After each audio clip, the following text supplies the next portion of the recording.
Good evening. Welcome to the March 24th, 2015 meeting of Pequannock Township Council. Mr. Delaney? Pursuant to the requirements of New Jersey's Open Public Meetings Act, notice of this meeting was included in the annual meeting notice, which has been posted on the Township Bulletin Board, posted on the Township website, published as a legal notice in the Suburban Trends newspaper, and provided to those requesting notice and making payment in accordance with Township policy. Please join me in the Pledge of Allegiance, followed by a prayer and a moment of thanks for the individuals serving our nation. I pledge allegiance to the flag of the United States of America and to the republic for which it stands, one nation, under God, indivisible, with liberty and justice for all.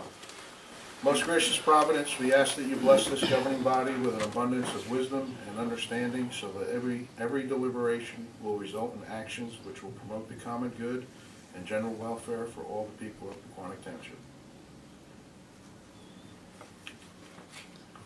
Amen.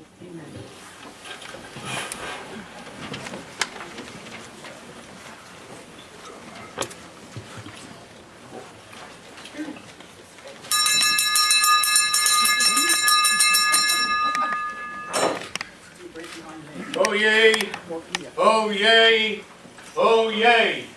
Ladies and gentlemen, my name is William Joseph. I am the official county crier for Morris County, and I read this document. Whereas, 275 years ago today, on March 24, in the year of our Lord 1740, the justices of the peace of Morris County in the colony of New Jersey officially proclaimed Pequannock one of the 3 townships in the new county of Morris, and whereas Pequannock Township has flourished from its colonial roots to the present-day community, and whereas Pequannock Township looks back on 275 years of history with pride and forward to its future with optimism and determination. And whereas the Township of Pequannock recognizes the contributions of the men, women, and children who live and work in one of New Jersey's best towns. And whereas the people of the Township of Pequannock wish to celebrate the community through this year of 2015. Now therefore be it resolved that on this day, on the 24th day of March, in the year of our Lord 2015, the Township Council of the Township of Pequannock and the County of Morris in the state of New Jersey does hereby open the celebration for the great Township of Pequannock that is 275 years in the making. Thank you for your ear.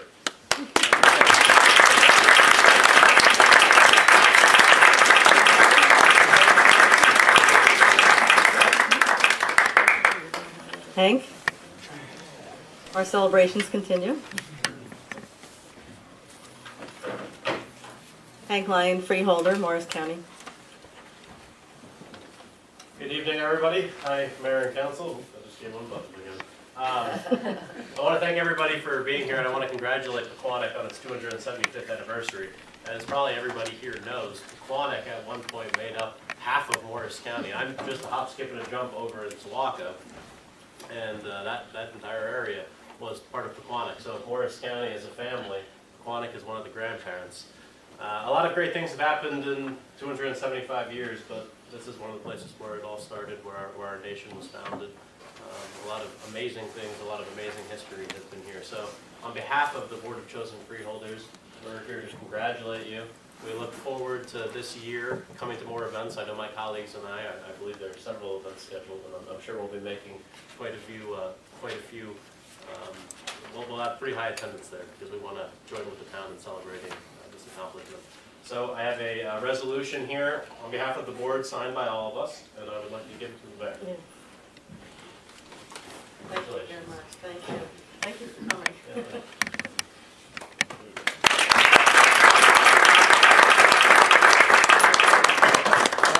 Hold it up. Yes, Ed? And the Historic District Commission, make a comment? Yes. Do something at this point? With regard to the 275th. About a week ago, I got hold of a artist in town, Dee Kettlewood, and I asked her to put together some, shall we say, fun posters with regard to Pequannock's 275th. If you recall, okay, I know the audience might not be able to see it, okay? There had been an article about our 275th that appeared in the Trends by the local reporter, Joe Phelan. Is Joe Phelan here, Brian? Yes. Joe is over there. He came up with a wonderful word for the 275th that you put in the article. So what this artist in town, B. Kettlewood, one of our local artists, did, it's Pequannock Township's bicentennial So we want everybody to join the celebration. And naturally, before everybody leaves here, they will know how to spell this word. So you have the information that this is our 275th in plain and simple English.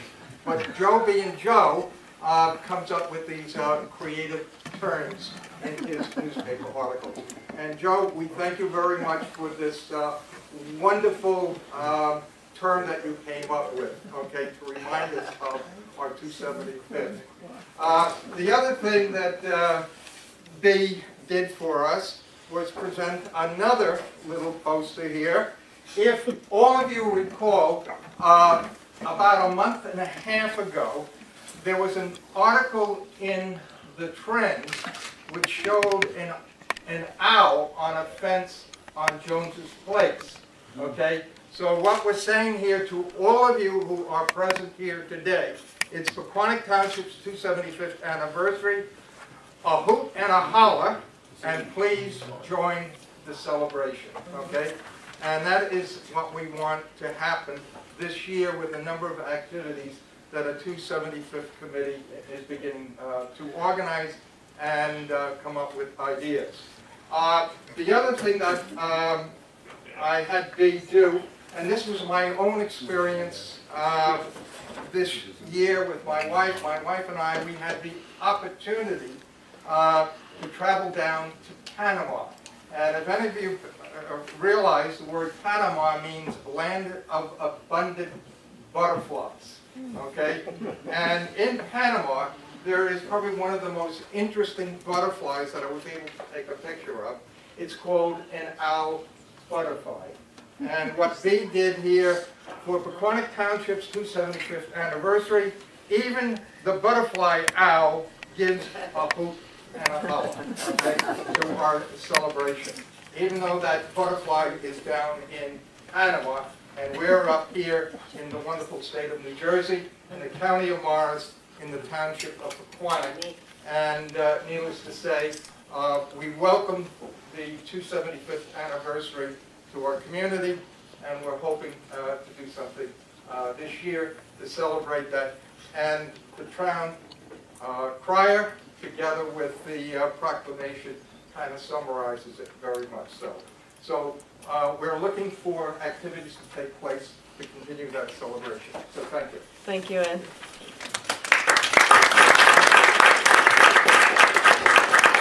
Needless to say, that picture will get back.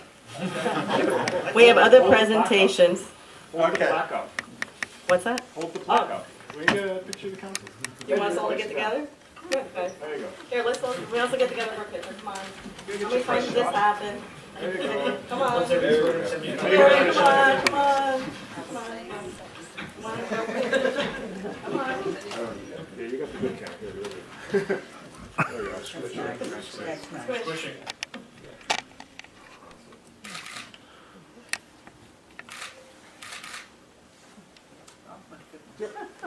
Are we good, Chris? We're good. All right. Thank you. Thank you. Okay, we have two other presentations, and we're going to switch them around. We're going to have Pete do the retail food training first, because I heard you have some other business to do. No, I'm going to say That's right, go ahead. All right, Jay. Go ahead, you're first. Then you got to I'm not gonna say that. Yeah, I know, I've been here a long time. About 3 years ago, I think we started, Do it. Our AV guy's gonna help you out here. You thought you were in charge, Pete. not George. We start requesting councils and municipalities to look at retail food training as not an option, but a requirement. Pequannock chose to adopt that, I think, 2 years ago. You were the third out of the 5 towns we provide service to. So since you had elected to provide the service but not charge a fee, if you remember, we requested, it should be a $25 participation fee. You thought better of that. Since 2012, we've had 48, 49 programs, and we've actually had almost 1,000 participants. About 240 were from Cedar Crest, or what we did at Cedar Crest is we went there, trained the staff, and then tried to teach the staff how they could train themselves, so we still work with them. This year alone, we've already had 150 people come from within the 5 municipalities, not just from Pequannock. It's starting to take hold better.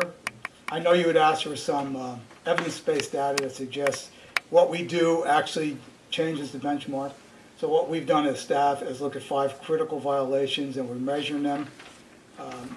Sanitation, how they wash their hands, how they hold temperatures in foods, and looked at the number of violations over the last couple of years, but there aren't that many violations yet, and there's not enough data to suggest that that's doing anything. It's too early. We only get 5 or 10 violations a year, which is good, out of 400 or 500 retail foods. So the program's going well. We're starting to get better buy-in. We have 2 staff employees who are Hispanic, so we can provide that service to a larger population because we have them on staff and we have to go outsource that. I probably would not recommend considering right now adopting a fee schedule. The other municipalities have, but because you haven't, we don't charge a fee to anybody since we're the provider municipality. Actually, we're getting more people from Florham Park right now that doesn't have the ordinance than we are from any other town because they don't have the ordinance. They're doing it voluntarily. When you did pass the ordinance, we did about 500 people just in Pequannock in 2014. So I think the initiative is rolling. The staff likes doing it, and they're connecting with the retail foods. So I wouldn't recommend like stopping the effort now by putting a fee on it. It's not. Sorry, dude. Not a real lot. How long does it last once they're It's a trained? 2-hour program, and you Is can it come. 2 Some- years? Is it 1 year, or how long is the training? It's a for? 2-year 2-year. certification. And there's a rapid turnover. And when we go out there, the people that we've trained, a lot of them are not there. We have, cars that we use similar to PV Park cars. We actually use their machine. So it seems to be going pretty well. And if you want to come, you should entertain coming to one of the courses. We do them, they're monthly scheduled. First I have to learn how to cook. Every governing body and/or board had concern about everybody attending. Should the waiters attend? That was a big discussion. Should the waitresses attend? We always argued everybody should attend because everybody works in the food store and everybody could expose themselves to food or plates or silverware. From the regulatory side, none of them seem to be bothered with that. They kind of actually like it. There's been establishments that have asked us to go on site and train all of their staff, and we've done that. So Pete, I want to make sure I heard you correctly. 2 years ago when you came here, you said you wanted to charge $25. Now you just said you think it's great that we're not charging. I That's just want to good. make sure You're you very said wise. that. You're very, very wise.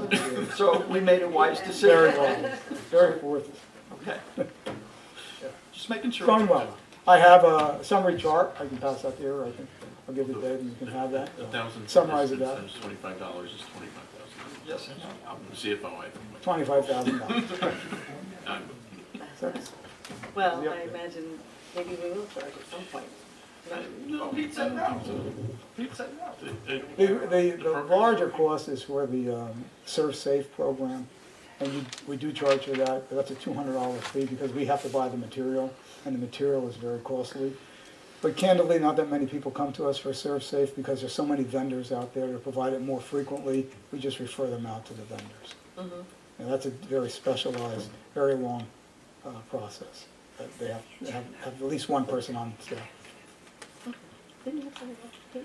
Well, yeah, since we have him here and it's on the agenda, if you would just speak to the posting of the the restaurant inspections and the change in the ordinance. The change in the ordinance. Oh, Oh, doing a on the plaque. placard, on the Posting. placard, it's not on the agenda. Yeah, the posting. It's on the agenda for us.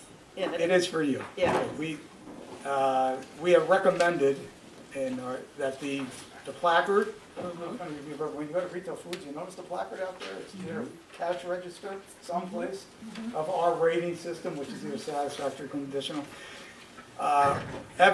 Some evidence suggests that when you put it right on the front door, or right next to the front door, if it's a very expensive front door and very classy, when the patron can see it coming in, first, it's better consumer education for the patron, and second, it actually does provide reason for them to operate their establishment in a better environment. So we've done that in every community, I think, except Pequannock. You're the only one waiting on that, and we've implemented it. How we implement it is we send it out to the restaurants, we advise them of that, and as the inspectors go out, they help them and engage in work. So it takes about a year process to actually get the postings out there. But that seems to have gone without any problem in the other communities. No resistance, really. No, only in one town, one councilman, the mayor actually didn't see the posting, called up right away. No posting on the front door, what's going on here? Because we had just inspected it. They took it down, they were getting ready to put it on that afternoon, so. Right. At least it's noticeable. It seems much more noticeable to the patron. Pete, I have a question. Is the rating changing, or does it just say satisfactory? The rating's not changing. Right. State So- standard, satisfactory, conditional, or unsatisfactory. And those are That's the it. three Those are the options. three. Okay. It's just where they're putting it. Where they're they're putting it. They have to put displaying it right, In the kitchen or something, yeah. yeah, they have to Even put it up. right at the main entrance, so the patrons can see it. Okay. All right.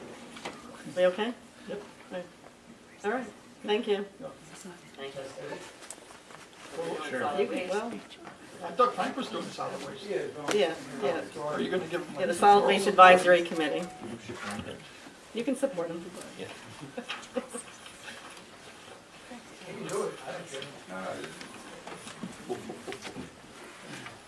Frank Spazeri, 35 West Franklin Avenue, I almost forgot where I live. Can everybody hear?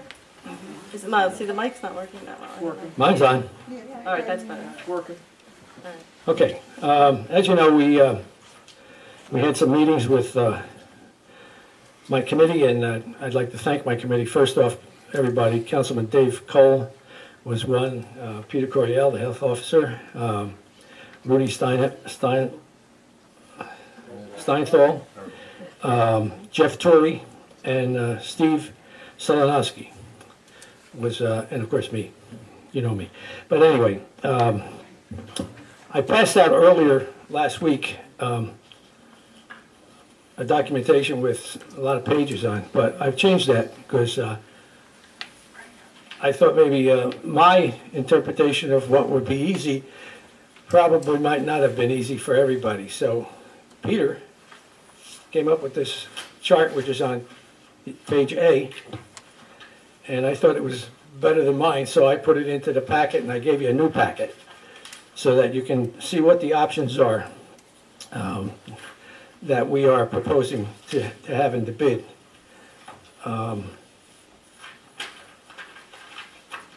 We've come up with 3 options, 1A, 1B, 2A, 2B, 3A, and 3B, which we thought was sufficient enough to get some good feedback and good bids in the bid spec. Even though we put these into the bid spec, I think the ultimate end is how much are the bids going to be and what decision you guys are going to make as to which way you want to go. Not everybody was in favor of doing what we're doing at present.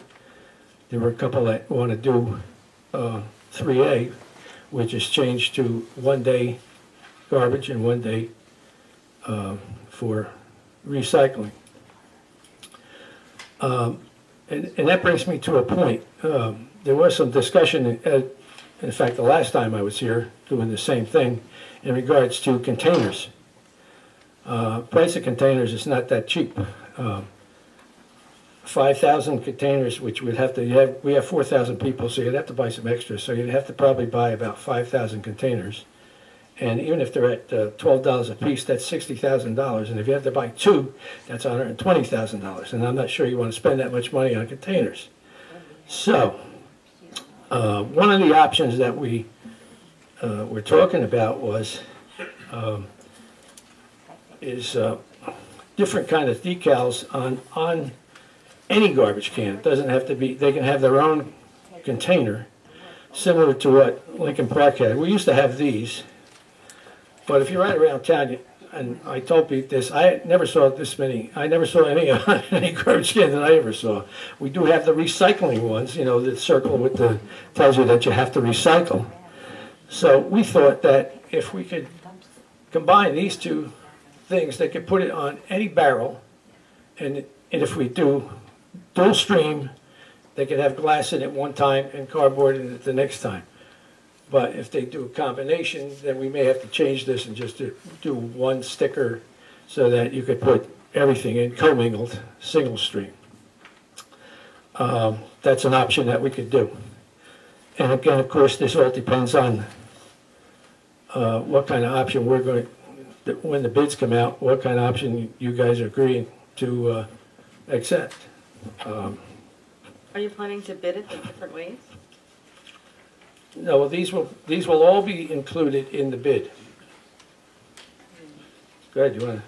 Yeah, because it seems confusing, like.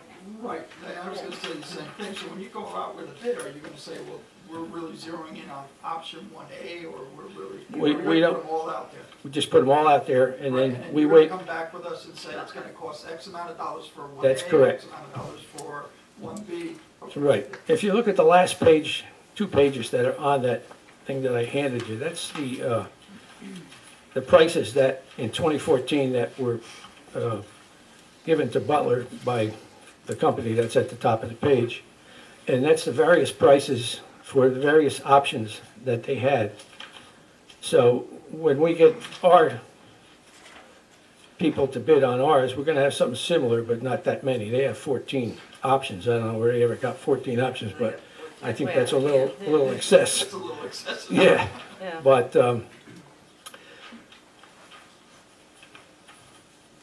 so, you know, there's no way for us to say, okay, this is exactly what we want, because we don't know how much it's gonna cost. That's up to you guys, like I said before. So The you word, narrowed it to these 3 options? Yes, pretty ma'am. much.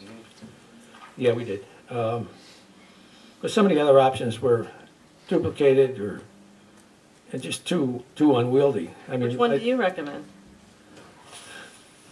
Well, looking at my personal thing, once a week for garbage and once a week for recycling is fine for me. So option 3. Option 3. Some people might not. If they have a larger family, that might not be sufficient. I don't know. You could have garbage twice a week and recycling once a week. That's another option in here. But if you have it once a week, are you limited to how much garbage you can put out? Well, in the bid spec, it says you can have 30 gallons or you can have more than one 30-gallon container. Is that right, Peter? For the once-a-week option, the existing is 2 cans at every collection. Once a week would allow 3 cans. But we can, they've never, even though you gotta put in, they've never refused collection based on over quantity. Yeah, because some people may have 1 and somebody else has 4. Right. So we did increase. I have a question, Frank. And last year, I thought I heard a comment, like, if you go to, if you go to garbage, whether you have garbage 1 time a week or 2 times a week, Right. is there a big difference in price, or we just don't know yet? Well, we really don't know that yet. For some reason, I thought it almost didn't make a big difference. Well, we did have a meeting with our present contractor, and that was one of the specific questions we asked. And he said there might not be that much of a difference, but he's only one contractor. We don't know what other contractors will do. Yeah, it's just something to consider. I mean, if there's really no difference, then it would benefit a lot of, We'll find that out. we'll find that out when you get the bids. Okay. Right, Yeah, because exactly. your garbage that you generate is your garbage, you know that you generate, it's how many times they have to come around to get it. Right. Should be significant.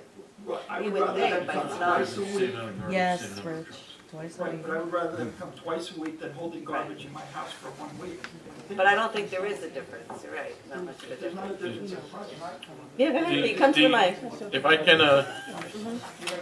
yeah, I mean, all of the evidence that we have based on our past bids, and even if you review the Butler results, that there is no difference, or it is so nominal between once and twice a week collection that and what the contractors have told us is that the amount of tonnage remains the same. Right. So, it's either 4 trucks twice a week or it's 8 trucks once a week. It's the same amount of labor and apparatus that the contractor has to provide to collect it. So from his perspective, it's the same cost. So if he comes out twice, he's saying it's still the same. And we've seen, in each of the last 2 rounds of bids that we've put out there, that's exactly what we've seen. The contractors bid exactly the same, regardless of whether it's once a week or twice a week. Okay. We'll see if that changes. Right. But besides cost, there's operational Come to the mic. There's operational problems in collection when recycling and garbage is put out the same day. You have to pick up the cans, you guys have seen it. They look in the cans, and both companies, you gotta spend money on signage because you've got duplicate cans, and you don't know which cans are recycling, which cans are not, so. Especially when everybody's using different kinds of cans. Right, so if you only put out solid waste on one day, recycling, or I don't care how many, if you do it twice, and it doesn't matter how the frequency, if they're separated, you don't need the reliance on identification of cans, education of the public, because they're gonna come down and pick up that can, because it's a recycling day. This day's a garbage day. Right now, they're all out, and we do have problems, service problems because of that. They leave it, they drop it, they run around, there's a lot of different problems. So that's, besides just, So we need to What- fix that. besides What are just the- cost, there's a way to maybe fix that. Off the top of your head, do you have the number of complaint issues that we have on a weekly, monthly basis? It's gotten more since Gata started collecting both, like 20 a month now, 25 a month. It used to be 3 or 4 a month. But if you ask the companies, they'd rather they be separated because it's easier for them to do. Yeah, they don't have to stop and look at every can and see what's in it. Plus, we do the data. Since 1991 to present, you've reduced 33% the amount of solid waste that's actually in place at the curb now. There's not that much solid waste anymore. If people recycle, everything, especially if you go, dual roasting, it doesn't matter. Just to add on to Pete's, I've watched these guys because when I have my breakfast, these guys are coming around to collect the garbage. Now, I have recycle stickers on my barrel that I put the glass in or the cardboard, whichever it is. And the guy invariably will come over and just open the top to see what's in it. Because you don't It trust what already it says is. recycling on it, so why would you want to look in it? And we asked Mr. Gata about that, and it's really training of his people, not really us.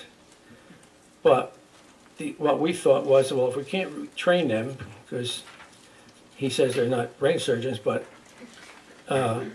we have to identify it then somehow more than we do. Well, to me, it makes And- perfect sense to have it on separate days. I mean, Right, so, To me, anyway, that's about where we are. So are you done? Are you done doing as much as you guys are gonna do? The bid specs are ready as far as we're concerned. Pete's got them all ready. I don't know whether he gave them to Dave yet to, Now, what put about out, the Board of Ed? We spoke with the Board of Ed.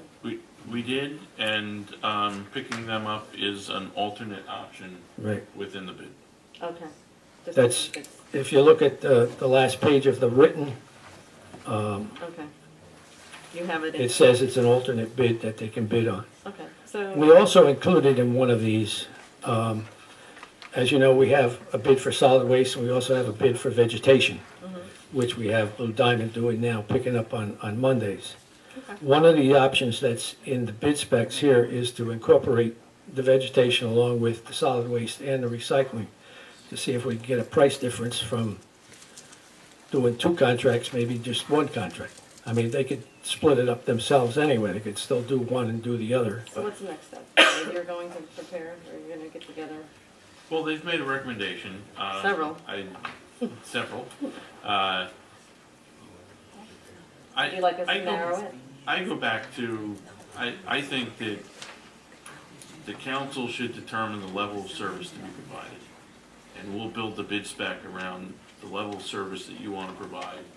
The point of opening competitive bids is to get the best price. So, you know, I don't think you attempt to get the best price and then make a determination on the level of service based on the price. Determine the level of service you want to provide, and let's get the best price for that. So even within these options, I'd like to see them narrowed down a little bit more. Do we have to take Yeah. a little bit on this? We are required to take a low bid, yes. All right, so we should write a price spec. But a lot of it is state standard, because of various issues that have Regulations. occurred in the state Mhm. over the last 20 years. I'd like to see us limit it to perhaps 2 or 3 options, because we've gone through this process enough times to know that more options isn't going to get us better pricing. We've seen, contractors provide the same price for 6 different options, because for the most part, regardless of the days of collection or how they're going to collect, it's the same cost to them. That's what we want. It's what we want, and I think we should define as clearly as possible what we want, rather, and hope, Well, maybe attempt to we get the should best all price for read that. this information and then next council meeting give you some feedback on some direction. That would be fine. We still have Yeah. time before we have to advertise the All right. bid. We've got, All right. all of April, so there can, yes, take your time to review, All right. ask the committee questions, ask them to come back, because Okay. they've spent a lot of time discussing this and doing research. There's no need to make a decision this evening. As the manager, my recommendation is let's get it down to the fewest number of options. And I don't want, Peter's correct. I mean, one of the biggest problems that we have is a service issue. The complaints that we get for miscollection or Or not collected. poor collection almost all relate to the fact that we have either multiple companies or the same company trying to collect multiple products. It's confusing. So that, perhaps separating days is a method to be able to eliminate or reduce significantly the service issues associated with this. So I don't think that, even though I understand the desire, because I have it too. In the summer, I'm not sure I want my garbage being collected Once once a week. Especially if it's gonna be 90 or 100 degrees out. But, if on the flip side of that, we can, resolve the major service issue, and perhaps people can start to prepare, because this will start in November, buy better garbage cans or whatever they need to do, to deal with the longer storage issue. Maybe they need to buy an additional can or whatever. We do away with having to train the public. We do away with having to train the people on the back of the truck. We eliminate all the human error factors. It makes a lot of sense. So, I look at it, consider it, and We'll let's. put it on for discussion next time. So- Frank, can you just expand a little on, so they understand 2A and 2B? Because that may take 2 right out. It says no vacuum. That's correct. We didn't include anything that the township DPW does as part of a collection because we still want to keep the vacuuming a separate item. Okay, And that's all that means. so 2A and 2B, there will be vacuuming? No. There will Yeah, be- well, there will be for the town, which we normally do, but it won't be included in the bid specs. So they don't have to bid price on doing the vacuuming. Right. Well, we'll read this, we'll come back with our questions. Why would we bid up back But we- when we do it already? We do it already, right. That's why we put that there, so that the vegetation would not include, Yeah, why don't they all say Vacuum. no vacuum though? And Kathy has a point. Yeah. we just thought we would put it, you can take it out. It doesn't. Consider it on the old vacuum. The other None of option, these are no Put vacuum. an X through all of them. Okay, cool. All Right, right, put an extra.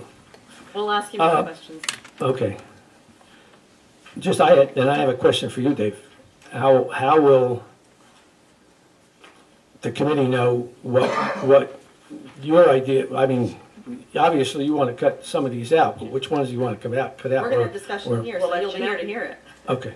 Hey, We'll allow Frank. you to have some input. I have one more question for you, or maybe it's a question for Pete or for Dave. I know this is just talking about residential. However, correct me if I'm wrong, if there is a business on, say, the Turnpike that wanted the option for pickup, wasn't that an option for businesses before, or am I wrong? Not since we've done the new bid specs. no. Okay. No, I read something somewhere and some business owners. I think Dave can explain that a little better because going back to when we had, you want to do that? Yeah, our initial program, when we took it over initially, it was designed as a residential-only program. Over the course of time, there were some businesses, they were primarily either mixed-use, residential with a commercial use or professional that was also residential, that we permitted to use us. Okay. But over the course of time, we've really tried to eliminate as much of that as possible, so it's really, common, because the amount that we charge is based on a residential use. Most commercial businesses use dumpsters in some form, very few do, Right. garbage bag or garbage pail. The type of material can be very different. We don't want to get into a situation where the material that's being identified at the transfer station is, has auto parts or building material or something that's going to cause it to be classified Right. differently. So, in order to do residential, it's not that we couldn't, we'd really have to completely change the method of operation and our rate structure because we're not designed to do it. So they're not in there right now. They're not in No. there right now, okay. And it was really, the businesses that were talking to me about it were small, like lawyers' offices or doctors' offices or things that asked. But if you do it for one, you got to do it for all. Exactly, yeah. And that presents another problem, because if you, and I'm not saying this is like New York, but if you get a business that puts out tons of garbage bags out on the sidewalk for the garbage man to pick up, well, that's not gonna look too neat in the town. That's another All right. thing that I, Landlords usually take care of that with the Usually. rent and stuff. Yeah, normally. Okay, okay, thank you. okay, thanks. Okay, thanks, Pete. Reports from volunteers. At this time, are there reports or comments from any volunteers serving our community? No? The next item on the agenda is public comment. This public comment period will be limited to a total of 30 minutes. An additional period of public comment is reserved later in the meeting. Individuals are requested to limit their questions and comments to 3 minutes. If anyone wishes to address the council, please wait to be recognized to come to the microphone. Provide your name and address for the record. Anyone? Okay.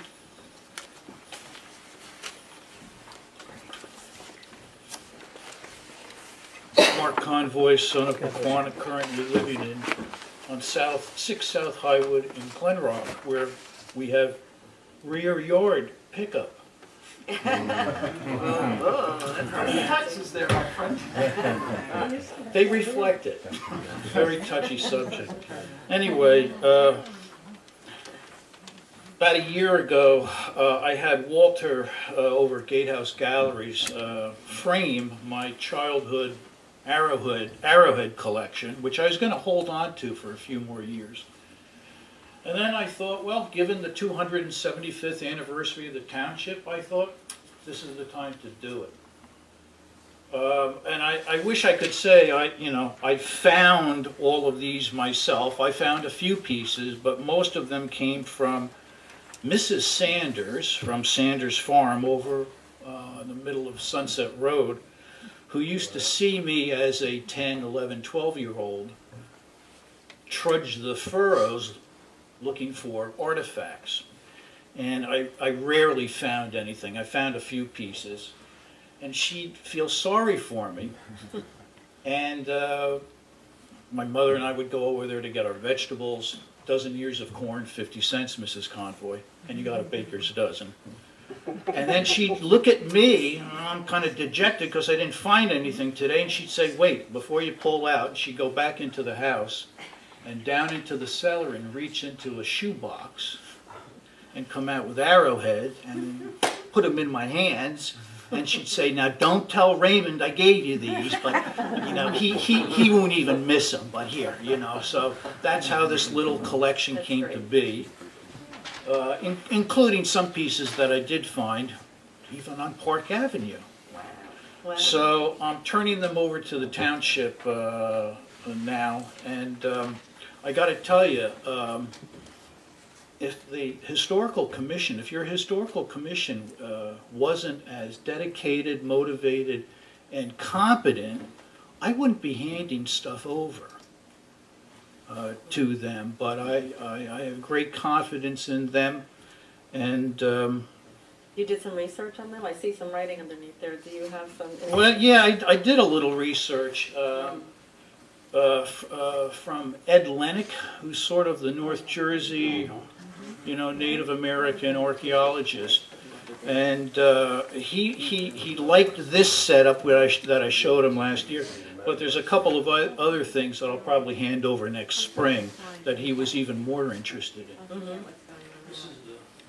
This is on the back of the frame, so there's. I grew up next to Sanders Farm.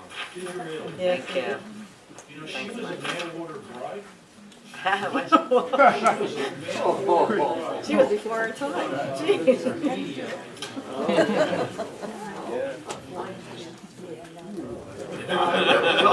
Give away the state secret there. I hope you don't get hit by lightning or something today. Okay, thank you, folks. Thank you. Thank you very much. Is there anyone else? Anyone else for public comment? No? Okay. Well,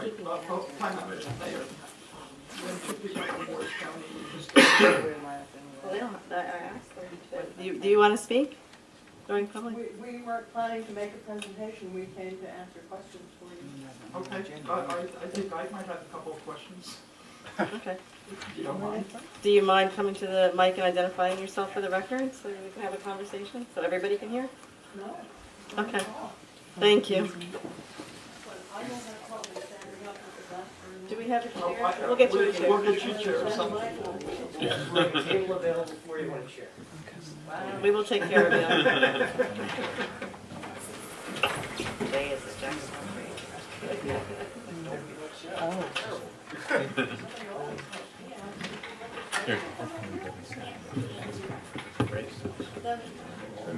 We can both.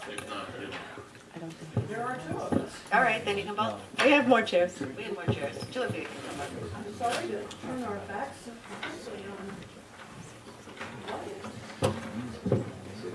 They're all right. They'll be able to hear. They're okay. Okay.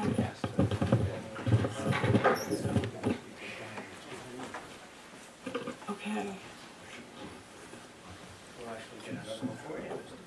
You're comfortable? Cup of tea? Yes, anything else you'd like? It's our birthday party, so. Have you just introduced yourselves for the record? I'm Marion Harris. I'm the chairman of the Morris County Trust for Historic Preservation.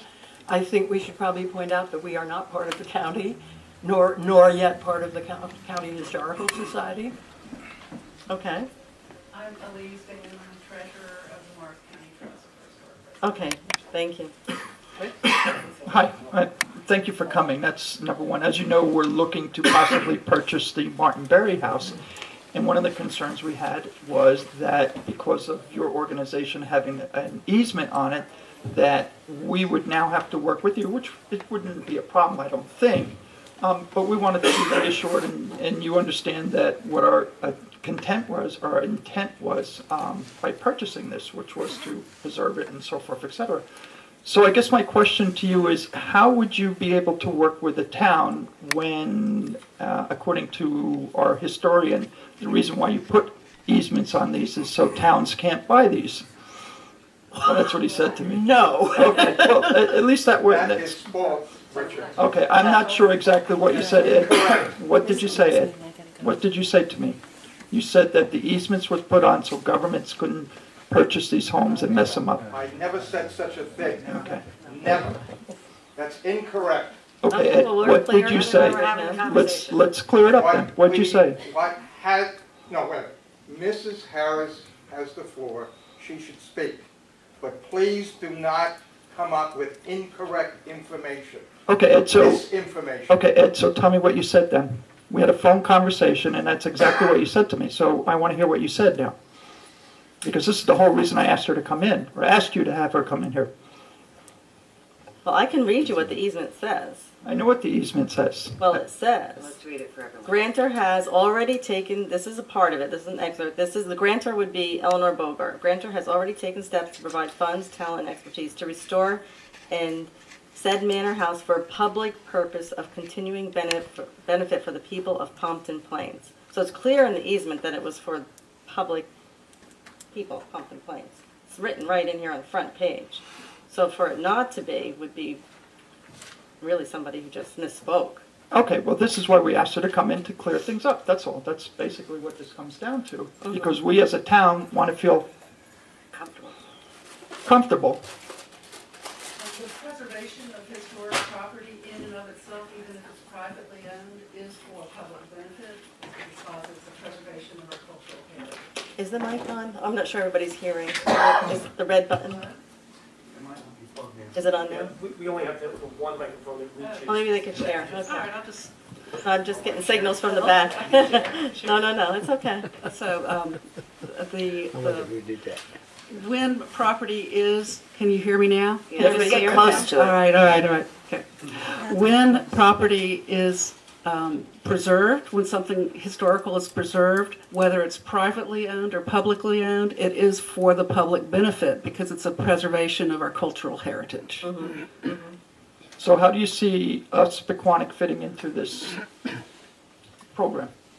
Well, you have a perfect right to purchase the property, as does any other, well, the way that the deed is written, it's either for a museum or for single-family residential use. So one of the... Right, that's what it says, right.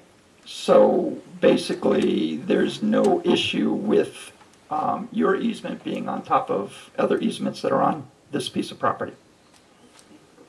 I'm not sure what other easements you think are on it. As far as I know, there is no other easement on the property. Okay, maybe I misunderstood Mr. Engelbart, but there are other easements or something on there. Well, it speaks about if this one were to be defunct for some reason, then it would go back to the New Jersey Register, and then it would go to the No, national. what that's about is that if we as an organization were to die, the New Jersey Historic Trust, which also holds easements, would inherit the easement, and they would Right, be the ones. exactly. So that's probably Okay, what. so there's other easements on it besides theirs? No. No, maybe I'm It's confused. it's in case that they. If we were unable to hold the easement because Oh, it it would exists, revert to somebody else. yes, the successor holders. To the Morris County Right. Trust for Historic Who then would have the oversight. Yeah. Okay, well, that's why we ask you to come in, so we can clear this up. Maybe I misunderstood what Ed said to me or Can you tell whatever. me the page that you're reading from about the funds are available for a public purpose? It's the first part. Yeah, that just talks about Eleanor. I mean, it says grantor, yeah.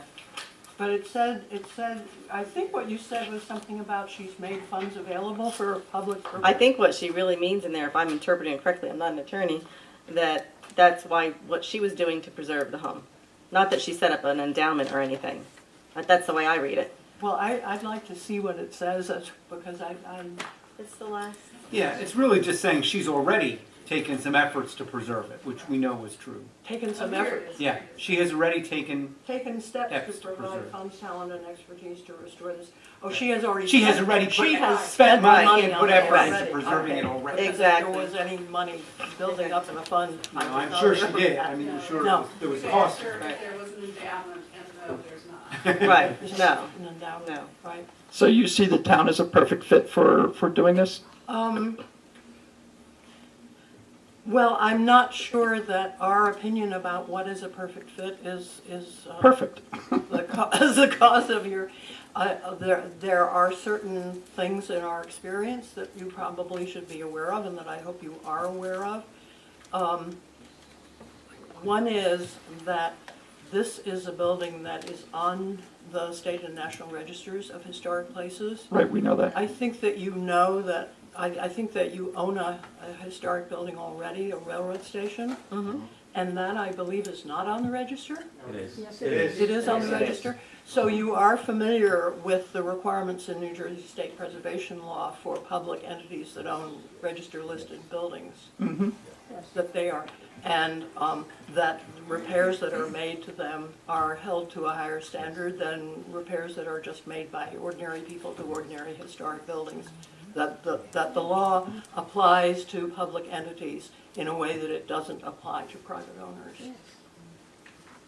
Which means that you are supposed to, when you do maintenance on them, hire a professional preservationist to come and do the work, and you can't really just send your maintenance guys over when there's a leak.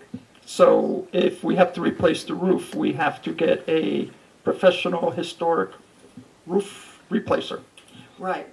That's required for you as a public entity anyway, as the owner of the historic building. But here we are in the picture, which is the unusual thing. I've never read that statute anywhere about that we are held to a higher standard.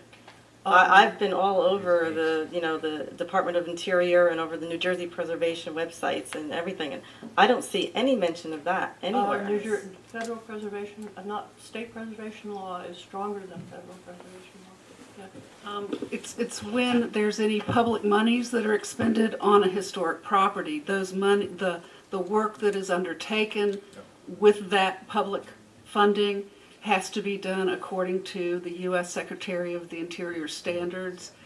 That is not a requirement if you're not a public entity. So that's a higher standard. Yeah, I understand what you're saying, but I have not read that anywhere. I haven't seen that written anywhere, any of that law anywhere. Well, you might want to talk to the State Historic Preservation Office Yes. about that. But the preservation law is in 55:40, is that what it is? I'm sure you can find it. I can make sure that everything Yes, is yes. It's probably written when you take the money.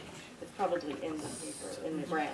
I think you were on the thought that we have to do that, and somehow that relates to your easement. Well, that's one of the pressures on you to meet the standard is just the fact that you are owning a building that is on the register. So that's one source of pressure. Well, I would think that would be something that you would want to do if you were buying it and preserving it. I would Let's think hope so. Yeah, I would think that that's the reason why you're doing it, and you're not buying it to put a strip mall there. Let's hope so. Yeah. But when money is a pressure on public bodies, I think you know that sometimes there are compromises. Well, I know there's a lot of money in the historic preservation coffers that they can't even spend. There used to be. There used to, yeah. There's quite a bit of money. Quite a bit of money. But around. anyway, this is one of the pressures that is on you when you are doing things. Another pressure that is on you to meet this higher standard would come from us, because that's our obligation to make sure that any changes that are made, any repairs that are made, any maintenance that is done to the exterior of this building and also to the land around it, Yeah. Meets the Secretary of the Interior standards for things like that, which is the same requirement. And it says what's reasonable too. It says, there's a lot of words in here that gives a lot of room, I think, for negotiation. Well, it's a matter of, that's why you have a professional preservationist in the picture, because they're the ones who are trained to interpret those things. And Exactly, and attorneys. what is reasonable for somebody who has limited tax money to draw on is not always the same thing as what is reasonable to repair for the preservation of the building. So that's one thing. But another place where the pressure comes from you is, I understand that, and quite rightly too, that you would be depending on county money for giving you, for covering projects that you had to do at the house.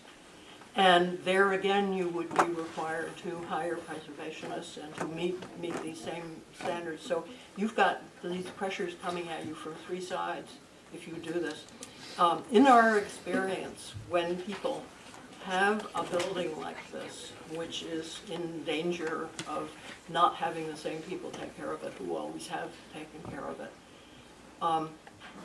when it gets into public hands, there may be all sorts of support in the community and in the governing body at the time that this happens for moving the project forward. And people may really genuinely want to meet these standards and take care of the building properly. And 25 years down the road, in comes a new administration and a new set of community interests, and the money dries up. Then there is a very, very real problem. And this happens a good deal of the time in situations like this across. Can you mention one of recent that we would be familiar with? Or even in the last 5 or 10 years? I don't know where you have lived. I don't know at what point what we have to say about this is gossip rather than summary of our experience. Yes, there certainly are places. Are there like in Morris County? There are like in Morris County places. Can you name me one? I think that it would probably not be very polite of us to name them, but I think that we might occasionally have a phone. Well, I think we're looking to you as an expert who has this easement, and we're about to possibly take on a huge project and spend a lot of taxpayer dollars. I'd be very interested in what that information is that you have. This is not about, what we know is not about places where people are holding easements, because that is a rather rare occurrence.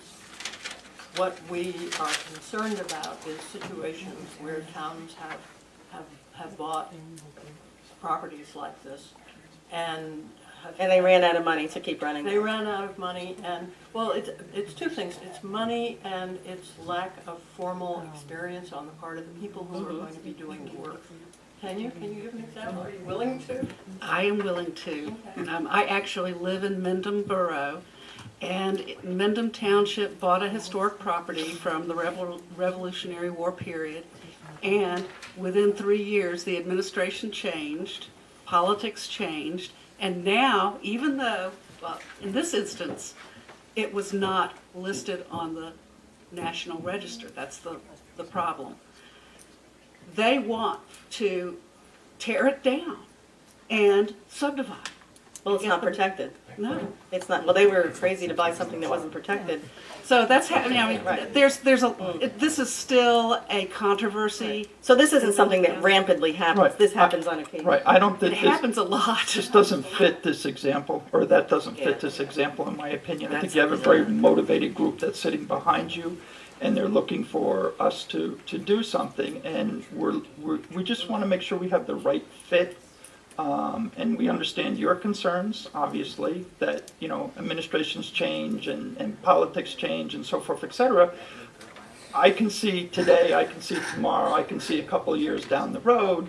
I would hope that our town was smart enough to be able to maintain something like this as something that's very important to the town and to the residents and so forth, et cetera. So, you know, again, I'm hearing one side of what you're saying, and I'm also thinking on the other side of this whole thing. So, you know, we have to find the What are the two sides that you see? I'm just curious. Yes. I see a very motivated group sitting behind you saying, oh my God, I can't believe what we're hearing here. Dave That's would like what to I ask see. the question. What? I mean, I don't understand. I think there, you know, by what you're saying, you're telling us that we're going to be held at a higher standard, which is going to cost a lot more money. We're not going to be able to say to this group, look, go out there and fix the roof because the roof is leaking. We're not going to be able to do that, correct? We're going to have to get a professional, historic professional, which just added a whole bunch of dollar signs in front of everything. Which is exactly what they did with the chapel and the Yeah, church and Glenburn House. You Right. wouldn't do it with a handyman. I don't think you would. I understand that. I think the concern that they're hearing back there is that this is going to be a relatively it's gonna be difficult, it's not gonna be easy. I mean, we have motivated people that want this to happen. Yeah, nobody said that, and I haven't heard anything really too concrete yet, but I hear you. I hear the gist of the conversation, Right, but I just I haven't think heard we need to anything. get a little bit more information on certain things. It would be wonderful if there could somehow be an endowment that would kind of take away some of the. Right, but there's no pressure. endowment here. I mean, there's literally no endowment. I mean, I know. you know, unless we have some wealthy individual in town who's willing to start an endowment or put a large sum of money into the endowment, there is no endowment. The only endowment you have is the taxpayers that are in this town. They're the endowment now. Because once we purchase this, we're on the hook for this. Long term, not short term, long term. And again, I would hope Well, that, there's a lot of things to talk right, about. I would hope that our town was wise enough to. We didn't make it to 275 years for nothing. With a lot of the same people, generation after generation No, after but we generation. could have had sewers, Kathy. Yeah, right. In the case where, if the township were to accept or apply for and receive Morris County Historic Preservation Funds for acquisition, there ends up being a historic preservation easement that the county requires on the property. Are there any other properties where you hold easements that also have Morris County Historic Preservation easements? And is there any similarity, overlap, or dissimilarity between those two easements? And once that easement is on, is there a need to continue both? I don't know how their easements work. I know how the New Jersey Trust easements work, and they are usually for larger sums of money. I think that's true, although it may not be true this year and last year. But I know that their easements expire after a while. Our easement does not expire on this. I don't know whether the county's easements expire, and I wasn't even sure whether they had them or not. But it's a good thing that they have them. At least it's a good thing for the building that they have them. I don't know anything about their enforcement of them. But I think that if you have watched that program over the years, you know that they often change the rules there. So what is true now may not be true again. When is the last time you inspected the Martin Berry house? Today. Well, in the prior years, I knew, yeah, but in the prior years, have you witnessed any of the work that Eleanor's done to the house, or repair the chimneys or anything like that? We haven't looked at it in that much detail. We usually don't when the owner is still living there. It's our experience with the house. We try to get up there a couple of times a year. But of course, we don't have jurisdiction over the interior. This is just an Yeah, exterior right. easement. When was the last time you were there before today? Oh, I don't know. I think it was about a year ago. Mm-hmm. Okay. There's some questions from the audience. I'll permit a few. Otherwise, we're going to have a really long... You have to come to the mic, though. You have to come up so everybody can hear them. All right? You have to come up if you want to speak. You can't shout from the back. Sorry. Sorry. Right here. Can everybody hear me? Go ahead. All right, I'm Ed Engelbach, Township Historian. My address is 64 Hopper Avenue, Pompton Plains. I also want to mention that I am a member of the Morris County Historic Preservation Trust Fund Advisory Board. I'm be going to my 10th year on that board. Now, the things that are in that easement with the Martinberry house is nothing different than the standards required when you go to the Morris County Historic Preservation Trust Fund Board. However, my board provides money, okay? All right? That board, the first thing you would do if the town buys the house, you want to engage in restoration and fixing things up. And the County of Morris created in 2013, a preservation board to enable historic sites such as the Martinberry House, if it winds up in public hands, the Township of Pequannock specifically, there is a way to get the house restored and fixed up. The first thing you would do, you would ask for a preservation plan. that preservation plan would be based upon meeting all the criteria of the Morris County Trust for Historic Preservation, okay? There would be a professional firm that would be hired, and the way that preservation plan is paid for, the county would give you 80% for that plan. The township would have to pay for 20%. And the way we would do it in this township is through our open space trust. Street is the First Reformed Church, okay? The First Reformed Church goes back to 1771. They got money, first of all, for a national and state registry, okay? They paid for that on an 80-20 basis. The county picking up 80%, the church picking up 20%. At the same time, the firm known as Connolly and Hickey, with a great reputation within the state of New Jersey, also prepared a preservation plan telling the church this is what you should do. First of all, they were working on Grace Chapel, and then later on, they are now continuing to work on the sanctuary. At some point, they're going to continue to ask for money for the manse, the Giles Mandible Manse.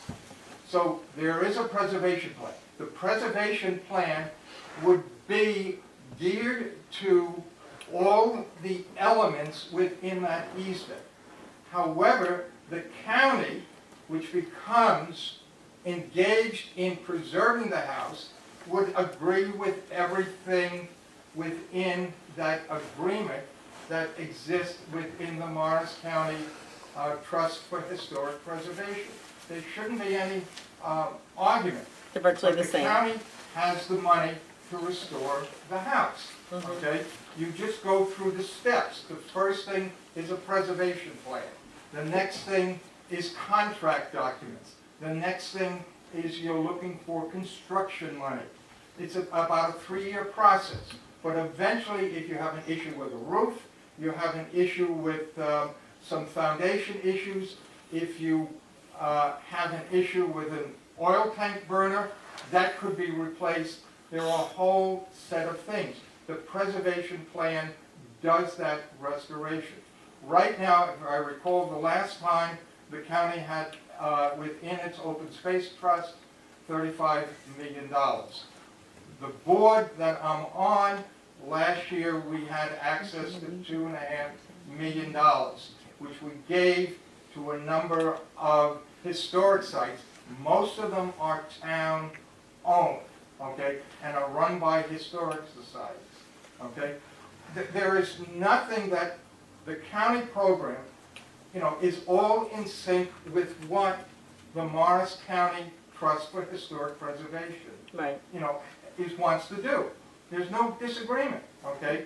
It's just that you have a mechanism to get money to restore it the way you want. And which is all of our taxpayer dollars that we send up to the county, just coming back to the And it's a town. way of getting that money back into our community. Exactly. We're all paying a county open space trust taxes, and we're all paying our own town open space trust taxes as well. And it's a way of getting those funds back. By Eleanor Bogan signing that agreement back in 1978, 1980, she has basically preserved the house. And the Morris County Trust for Historic Preservation has assisted in that endeavor. Right. The Friends Group, of the Martin Berry House that are trying to encourage the town to make a decision to purchase that house have no disagreement with that. We want to achieve that as well, to preserve that house. It is a premier house. I think it's the 35th oldest house in New Jersey. It is our second oldest house. It is a premier house. It is a house that goes back to a very, very old founding family, the Berry family. It is also a house that was owned by a person that came into this town after the Civil War, James R. Evans. Evans was a recipient of the Medal of Honor. While living in that house, he received that medal. All we're saying is that there is a mechanism to answer your concern, okay? And Rich, I'm sorry for being a little too brusque. No, it's emotional. Okay. Ed, let me ask you a quick question. Yes.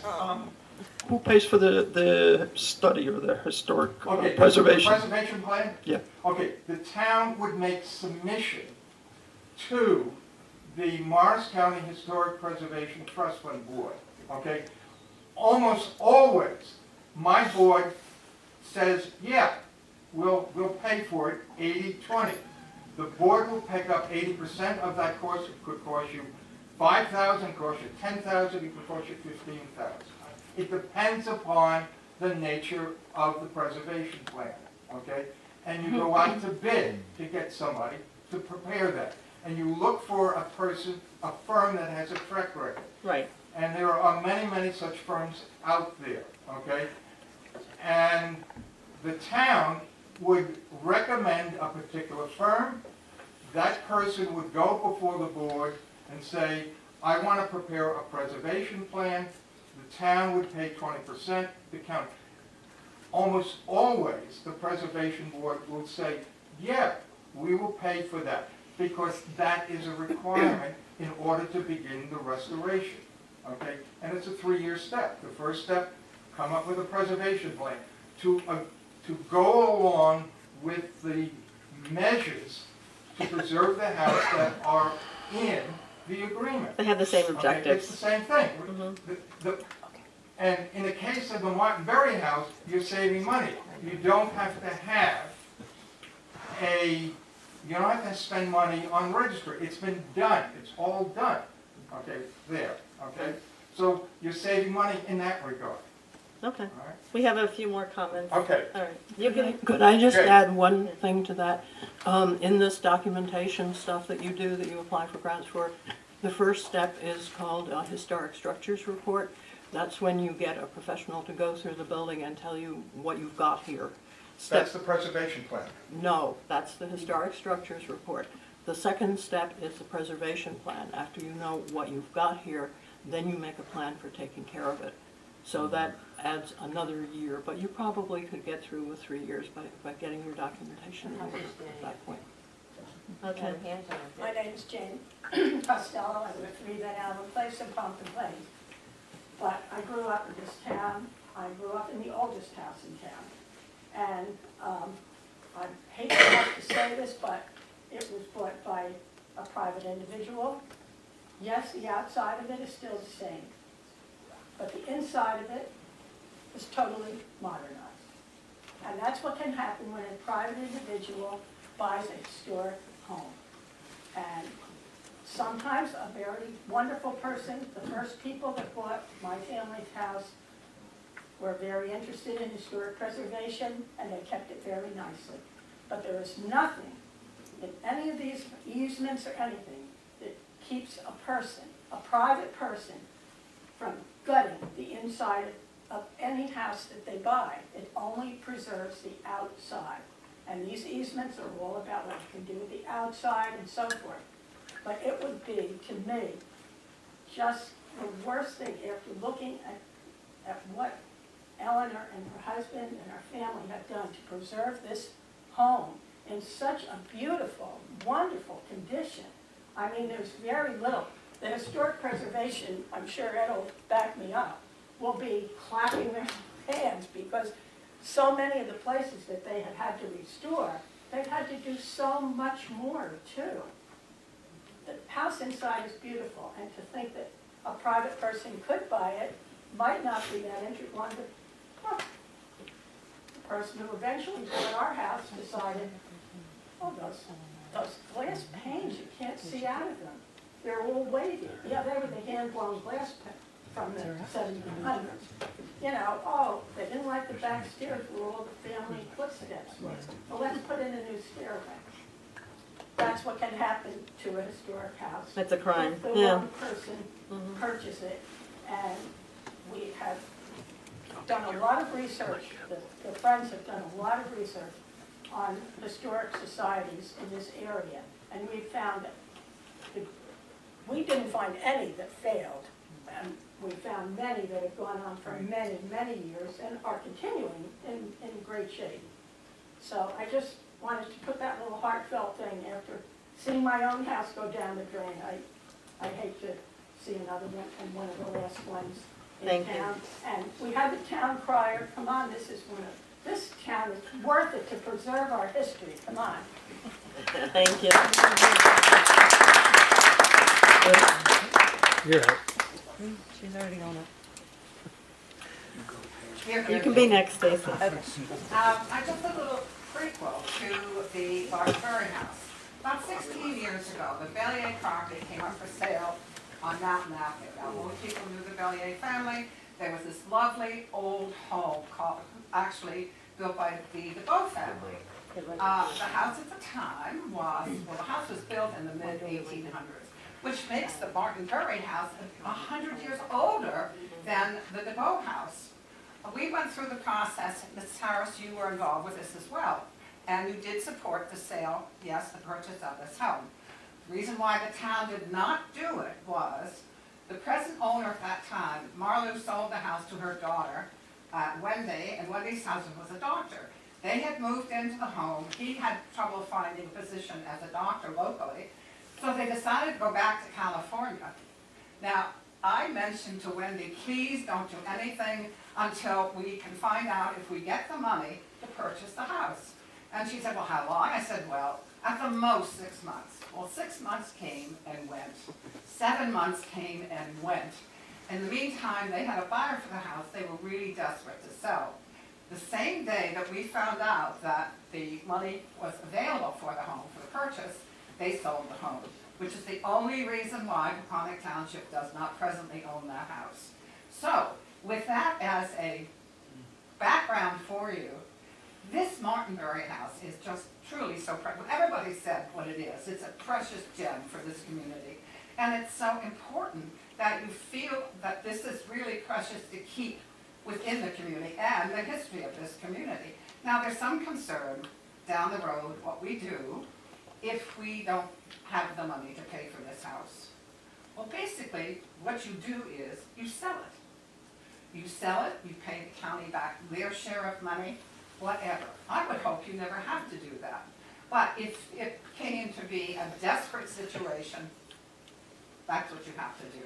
In the meantime, I have never seen such a committee that is so enthusiastic. They have so many ways as to how they're going to take care of and keep this home going.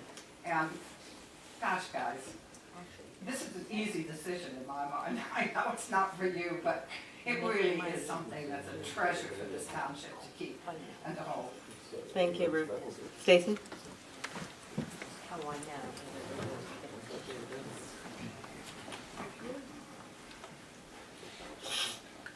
Stacey Ann Webb, 289 Boulevard, Compton Plains. Unless you're gonna, Am I quiet? yes. All right, let's see the real Stacy. I've never been told that before. I want to commend the group and Ed for their passion. I understand that. I'm a very passionate person myself. I have a question for you about your organization. How many easements do you hold in Morris County currently? Two. Okay. I wasn't expecting that. What I was going to suggest was maybe do a comparison. Wait, does that include the Marbury House? Yes. Okay. I was going to say do a comparison between the two properties to see the pros and cons. What? Two. What's the other property? Where is the other property? Yeah, where's the other property? It's the DeVoe house.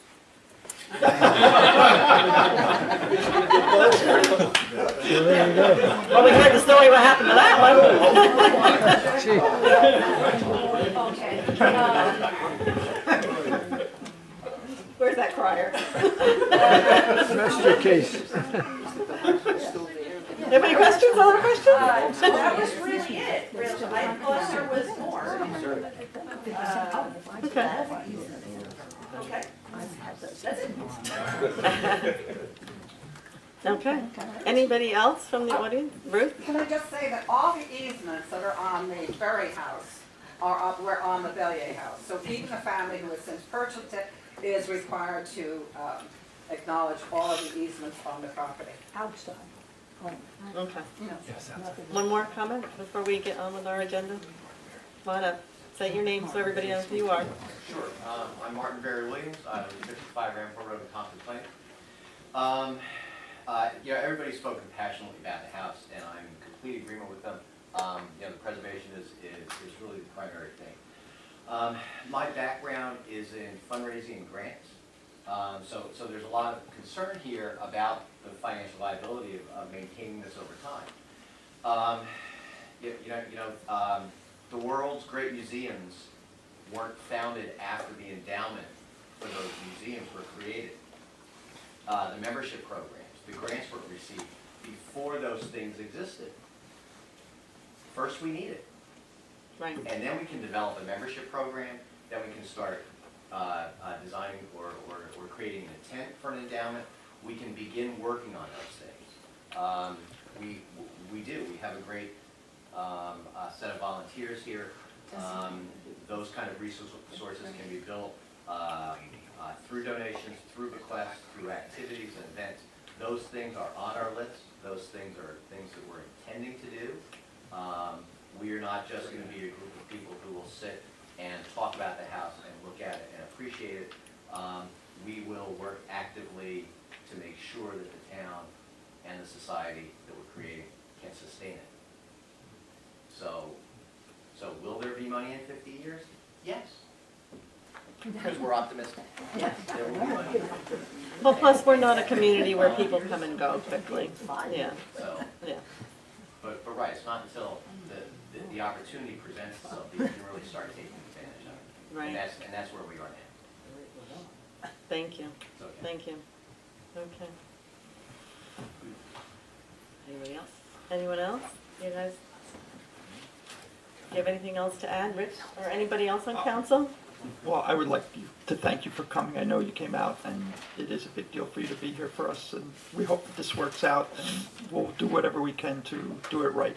Well, if you go ahead and do this, we'll do everything that we can to help you, because that's part of our job too, and we would enjoy doing that. And I'm really pleased with the enthusiasm and support we have. You're a good group of people. Yeah, the presentation that they put on, I'm sure they could share that with you. It was just really phenomenal. Yeah. Does anybody, friends, want to say anything? To speak now. I mean, this is your, I'm Dave Stapp, 749 North Ponton Turnpike. Mr. Harris, thank you for coming out, and thank you also. Appreciate you clarifying your position on the easements. It's been said a few times tonight about if we a private person buying the house, they basically can do whatever they want with it. The other advantage is of the town buying the house is it makes it available for the public. It makes it available so that the people can, so that the public and the community can study it and understand the history, and it makes it tangible to our community. And I think that's probably the most important thing that we're trying to present here, is we want to present and continue to teach the community about what our ancestors have gone through to give us what we have today. And I think the Martin Berry House for the town is a centerpiece for that. Thank you.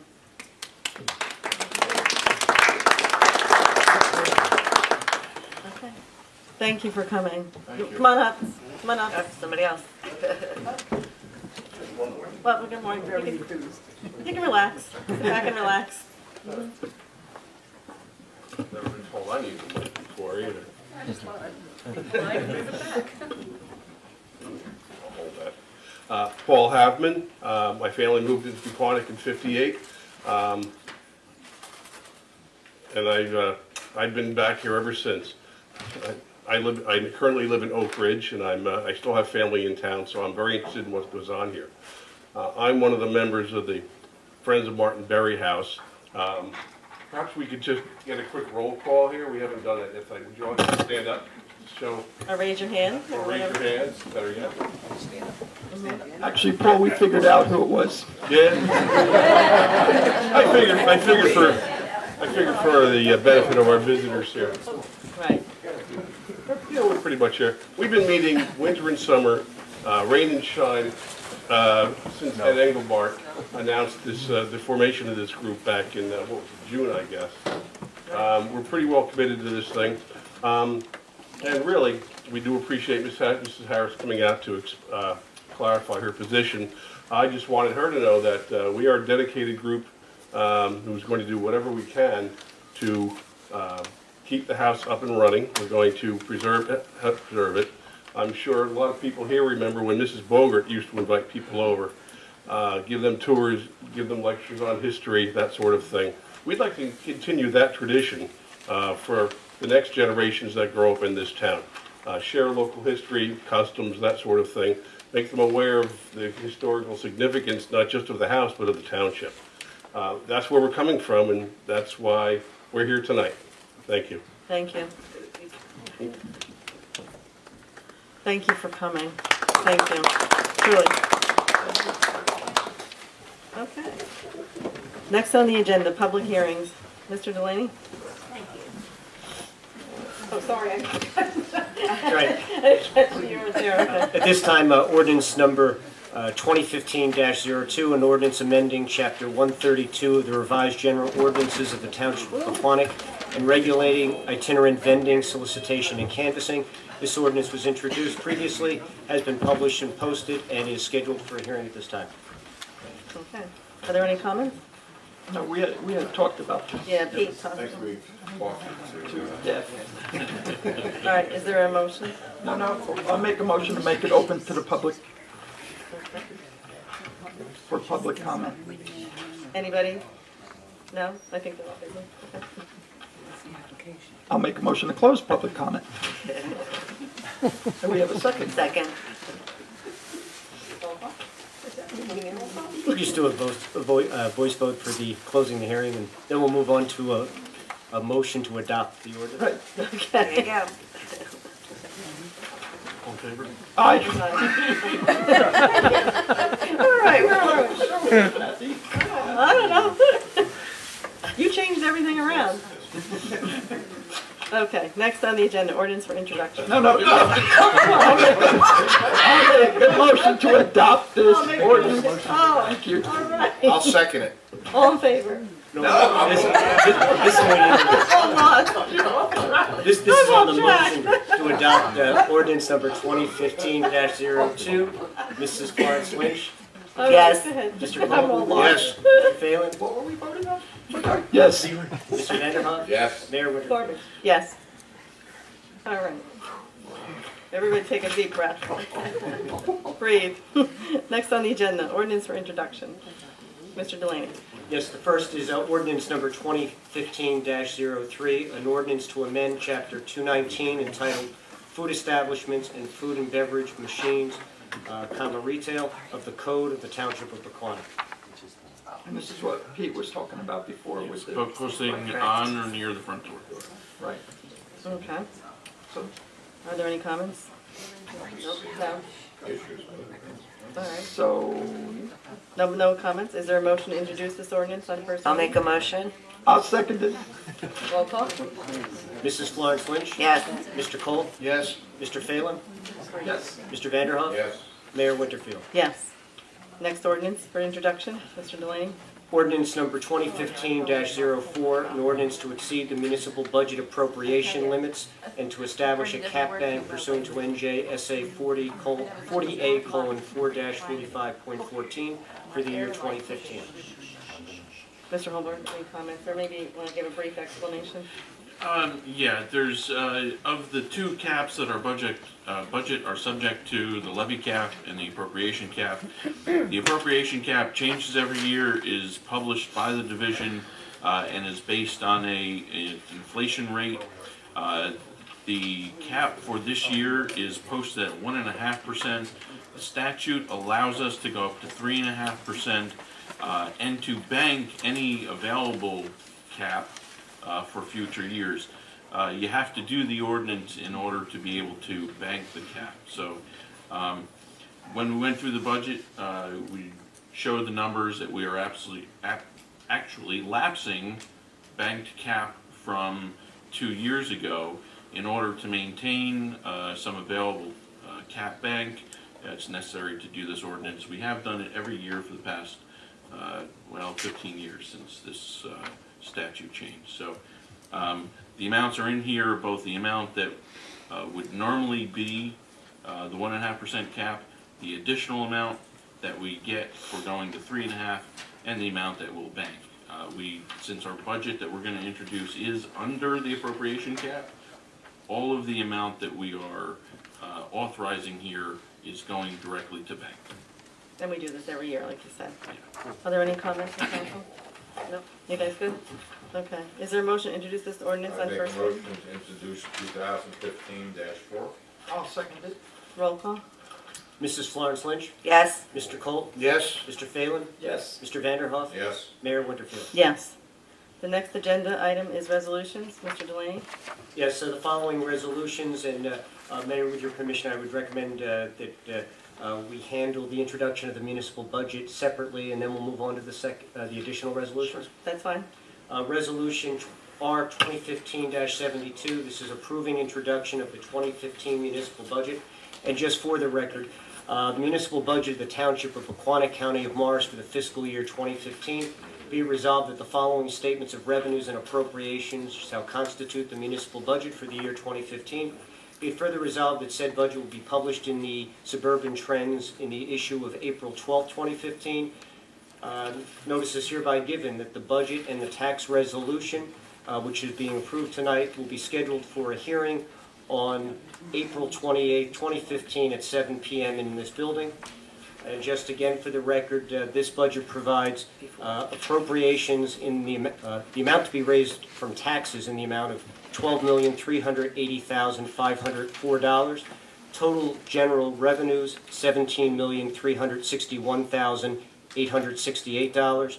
And total general appropriations in an equal amount, $17,361,868. The budget also includes the dedicated water utility budget, the dedicated sewer utility budget, the dedicated solid waste utility budget, and the dedicated recreation utility budget, summary of which will all be included in the publication. Right. Are there any comments from anyone on council on this resolution? Is there a motion to adopt this resolution? I make a motion to adopt 2015-72. I'll second. Okay, roll call? Mrs. Florence Lynch? Yes. Mr. Cole? Yes. Mr. Phelan? Yes. Mr. Vanderhoff? Yes. Mayor Winterfield? Yes. Mr. Delaney, if you could read 2015-73 through 81. Yes, following resolutions are 2015-73, authorizing the transfer of 2014 budget appropriation reserves. Resolution 74, certifying that the members of the governing body have received the annual report of audit for the year 2013. Resolution 75, authorizing payment in the amount of $5,098.40 to David Wetmore for accumulated leave. Resolution 76, authorizing payment in the amount of $6,825 to the estate of James Hofstetter for accumulated leave. Resolution 77, authorizing the release of the designated escrow deposits.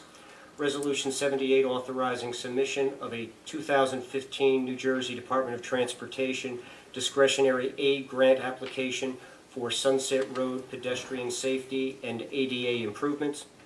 Resolution 79, authorizing execution of a contract for open space advisory services with the Land Conservancy of New Jersey. Resolution 80, approving the payment of the itemized claims as set forth on the March 19th bill list. and Resolution 81, authorizing self-examination of the municipal budget for the year 2015. Thank you. Are there any comments from council on any of the resolutions? Dave, Authorizing, oh, I'm sorry. I'm good. you're good, Melissa? I'm good. We're fine. Authorizing self-examination of the municipal budget for the year 2015. Yes. Okay, Was that included? it's kind of weird. Well, last year we did. Well, Hey, yes. Dave, do you want to give a little explanation? I was It's just with gonna- our green that was papers. added. It's a weird term.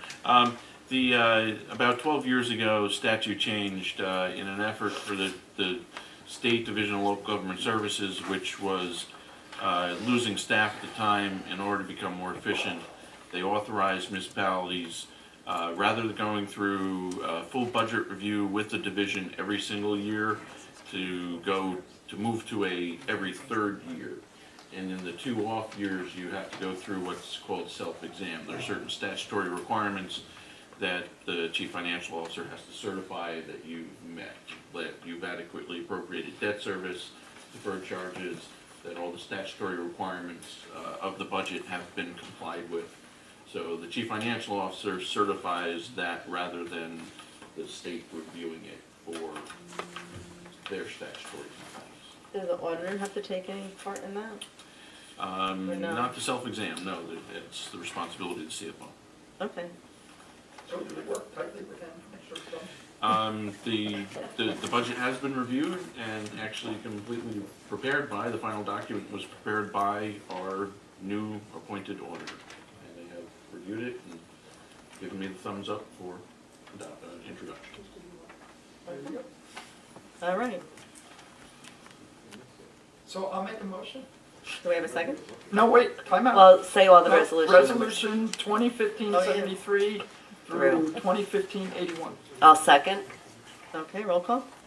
Mrs. Florence Lynch? Yes. Mr. Cole? Yes? Mr. Phelan? Yes. Mr. Vanderhook? Yes. Mayor Winterfield? Yes. Next item on the agenda is items for discussion.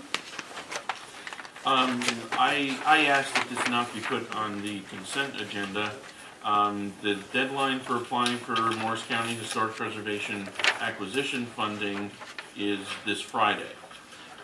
We are prepared to submit that grant, but it requires council approval in the form of a resolution. So, Can I make a comment? Can we have our little discussion in close about You what can we're certainly doing? And then come back We out. can't even Yes, you can. can't do this until we go through that. That's what I would Put recommend. the Yeah, whole just a little cart background. before the horse. Everybody good with that? Yeah, I recommend that too. Okay. Okay. Reports and notices. Everybody look at that. Any questions? If Dave, not, we'll go right to the What manager. exactly, Dave, is the one for Venture Holding? Is that going in front of the zoning board? Well, the owner of the property has apparently had conversations with a couple different people and determined that his best course of action was to ask for a zone change. I'm not really prepared to provide guidance or comment on whether that's appropriate at this time or not, so I'm gonna ask you to hold off until I can get all my staff to give me comments. I will tell you, one of the big issues we have with industrial versus sports is parking. The industrial is a lot less intense in parking than when you go to sports, so there needs to be a lot of research done on it. The mic, if you could, yeah, they're just saying, we're getting the signal, I can't hear. Well, Dave, I guess you have to get information first from your staff, but I wondered if this is something that goes to like recommendations from the planning board or something. Goes to the board adjustment. Yeah, Board of Adjustment. any change to our zoning ordinance would have to go to the planning board for Right. their review and comment. Okay. So they would be involved at some point. But this property has, something of a history of, uses and compliance and variances. So I'm not sure whether he's, the intent of the letter was to completely avoid going to the zoning board, or whether it was, based on a recommendation from either a board or, you know, the township planner, that maybe he should pursue a change in zoning as an option. So I don't have all the information, so if we can hold that in abeyance for 4 weeks, that would be great. Okay, all right, will you let us know? Anyone else? Okay, Dave, manager's report?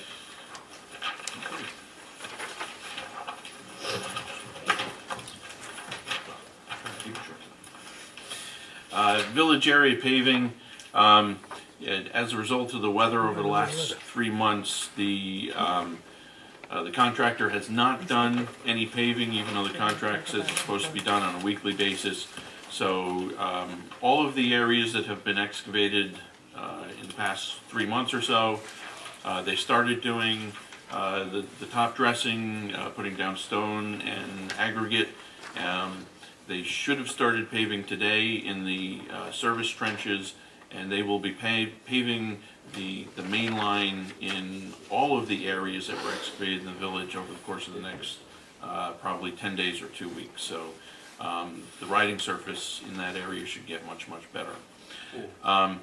The proposed flood insurance rate maps or firms have been released. We've received a copy. We're still reviewing it.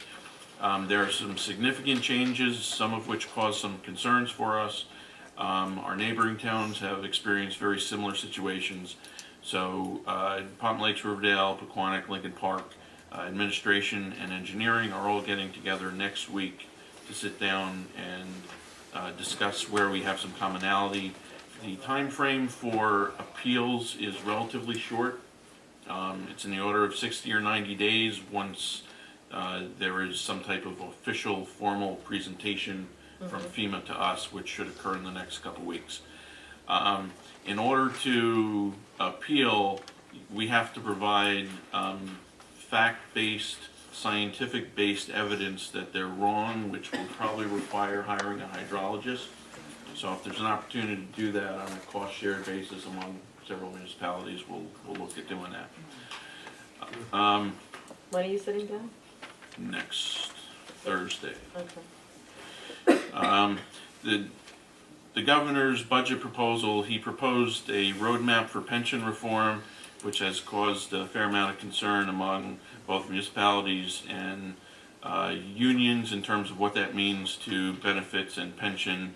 The state has not met its obligation to fund the state portion of pensions for many years, which has caused them a significant shortfall or deficit in their pension funding. The proposal has a couple different aspects which the League of Municipalities is going to start looking at. The Managers League and finance officers met last week to kind of go over some of the issues, and the League's forming some committees to look at 5 different areas. I and a couple of the other members of the executive board of GFOA will be on those committees looking at some of those things. So more to come on that. That's my report. Okay, great, thank you. Councilman Cole? Just Fair Housing's meeting tomorrow. That's all I really have to. Okay. Councilman Florence? Okay. The flood committee, they met. They'd just like to thank the council and the town manager and staff for their support to move forward with a full flood mitigation plan for our flood-prone areas. It seems that the town is in a position to move forward with the first round of FEMA grants when they become available. And the flood committee is continuing to work on public outreach and will work with the town to improve our current rating system, which will help residents with insurance premiums and whatnot in the future. Obviously, the lower the score, the more of a discount. The next flood meeting is scheduled for Thursday, April 9th at 7:30. The Economic Development Committee is meeting tomorrow night at 7:30. They've invited in a representative from the Morris County Economic Development Corporation who's coming in to, they do a lot with the county. They're coming in to kind of work with our committee to help with questions about whether it be redevelopment of business areas or economic growth. So they're starting to really reach out with other communities and other EDC groups to get valuable input. Okay, and then I think next meeting, they're going to have downtown New Jersey come in. Okay. Yeah, so if you're interested in that, I'll let you know when that is. And the only other thing I have is the Municipal Alliance Committee is hosting a comedy night tomorrow night at the high school. And it's in the high school cafeteria from 6:30 to 9. The public, anyone's invited to come out to comedy night. It should be fun. The stand-up comedy show, they have 3 comedians. Matt Balassi, if I'm saying his name right. He was a regular on True TV's World's Dumbest, is going to be there. 2 other New York City comics, John Fish, who's appeared on Late Show with David Letterman, and there's Lisa Carraro, has appeared on Nickelodeon's Nick Mom Night Out. Is that free of charge? I believe it's free of charge because that is with grant money that they utilize. But they really wanted me to get the word out there, to get your friends and family to attend, and it should be a good night. All right, thank you. Councilman Phelan? Dave, when were they gonna skin Sunset? They will do it as part of what they're doing in the village. In the near future? Yeah, it'll be at the end of the time frame, so about 2 weeks. About 2 weeks. That was my question. It's fun. Yeah. Even my mother's Lisa, did you hear that, Lisa? My mother's complaining about Sunset. Is she on Facebook? Councilman Vanderhoff? The Sunset Road is going to be my question, so. Okay, I'll keep it short. The only thing is, we met with a joint session with Board of Ed, with Mr. Cole and myself and Dave. I think the one thing we talked about most was maybe sharing some services with vehicle maintenance, and they were gonna get back to you. I don't know if they have or not. Okay, and Dave and I, Deputy, are going to go tomorrow to the Passaic County Board of Realtors, see if there's any synergies or anything that they can do in Pequannock. And that's all I have. I do know that, Ed, you didn't speak about the 275th committee meeting, but we did come up with a logo that we're working on. This is very small, but it looks like a postage stamp with 275 on it. I'm going to pass it down. You can just pass it back to me. And we're not having a parade. We had talked about having a parade. The parade on June 27th is canceled, so we don't have to worry about that.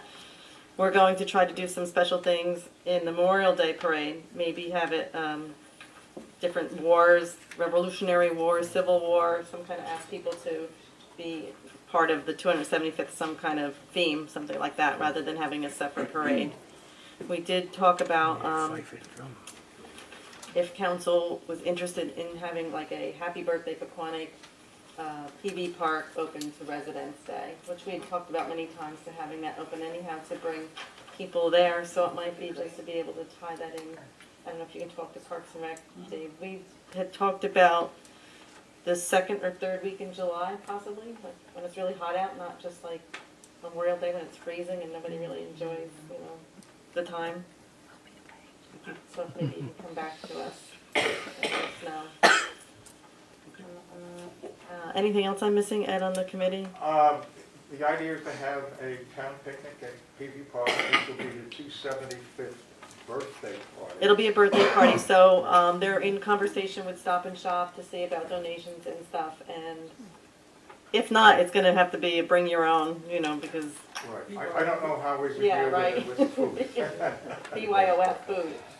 We do want to get involved with the hoedown period as well. Oh, yes, at the hoedown, we're thinking about some kind of reenactment of 1740 or an encampment, like an all-day type thing where they Perhaps come in. Revolutionary War Encampment, where they're all day there cooking, doing whatever they do from that time period. So people could witness that and walk through like a little village or something like that. And the 275th wants to work with the Parks and Rec to see the best way to handle that, so it doesn't interfere with what they normally do, but give it a 275th engagement. Yeah, we might need a section, an area or something, and Joe Wells is working on that to get us some details on that. Yeah, we can discuss that in-house next week. Okay, good, all right. That's all I have. I don't think there's anything else, right? Nothing else about that? No, I think that. Our next I mean, meeting is in 2 it's- weeks. it's a good Anybody's group welcome of to come. People who are working Okay. on it. All right. Next on the agenda is public comment. If anyone wishes to address the council, please wait to be recognized to come to the microphone and provide your name and address for the record. Ed? Ed Engelbart, 64 Hopper Avenue. I'm just going to make a few comments. Right now, the township is in negotiations with Eleanor Bogan. We're hoping that that can be concluded. Will you come up with a figure with Mrs. Bogan? And then we hope that you make a decision to purchase the house, and then the next step would be to make application to the Morris County Open Space Trust. And that's all I want to say. But we have a very, very good core group. But we need a decision, okay? This has been going on for close to, not a year yet, but close to it. And I think the mayor summed it up 2 weeks ago as to the decision-making that has to take place with the council. And that's it. Thank you. Thank you, Ed. Anyone else? Speak now. There won't be another chance, okay? Okay. Next on the agenda, items for closed session. We do have items for closed session, so we'll be going into closed session.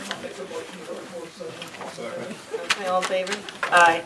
And Mayor, just for the record, based on the deferral of the resolution authorizing submission, there may be formal action taken at the conclusion of the discussion. Yes, does everyone hear that? All right.